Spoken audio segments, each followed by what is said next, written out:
दरम्यान कोणत्याही प्रकारचा लाठीचार्ज झाला नसल्याचं पुण्याचे पोलीस आयुक्त अमितेश कुमार यांनी म्हटले। उद्या पीडित कुटुंबियांच्या निवासस्थानी जाऊन भेट घेणार असल्याचं त्यांनी सांगितलं। शिवाय प्रकरण फास्ट ट्रॅकवर घेऊन लवकरच आरोपीला शिक्षा होईल असा विश्वासही त्यांनी व्यक्त केला।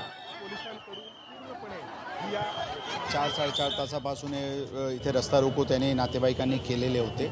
आता त्यांना समजावून सांगण्यात आलेले आहे की शासन आणि पोलीस प्रशासन दोघे या विषयावर अत्यंत संवेदनशीलतानी भूमिका घेतलेली आहे। यामध्ये फास्ट ट्रॅकमध्ये लवकरात लवकर चार्जशीट होणे, लवकरात लवकर ट्रायल कंप्लीट होणे, स्पेशल काउन्सिल जे फॅमिलीची ज्याच्यावर विश्वास राहील किंवा काही त्यांची विनंती राहिल्यास त्या अनुषंगाने जे काही आहे ते सर्व करून लवकरात लवकर आरोपीला शिक्षा होईल आणि कडक ते कडक शिक्षा होईल यासाठी शासन पूर्णपणे प्रयत्नशील आहे आणि 100% आम्हाला यश मिळेल।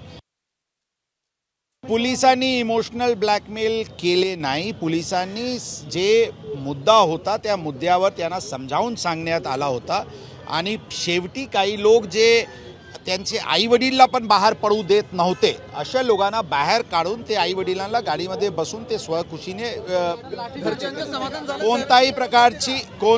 कोणताही प्रकारची लाठीचार्ज झाली नाही।